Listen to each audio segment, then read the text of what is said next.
We're here at Red Rock in Torrance, which is one of the most unique Japanese places in LA. For sure, there's only one brand that does this. It's a beef-centered Japanese restaurant. Check these things out. You're not gonna believe it.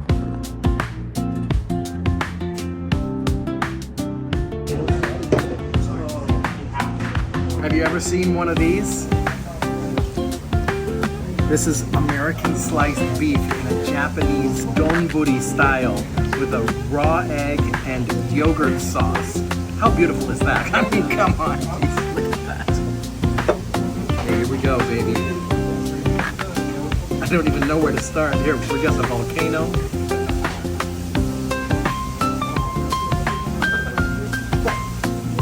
Protein, baby.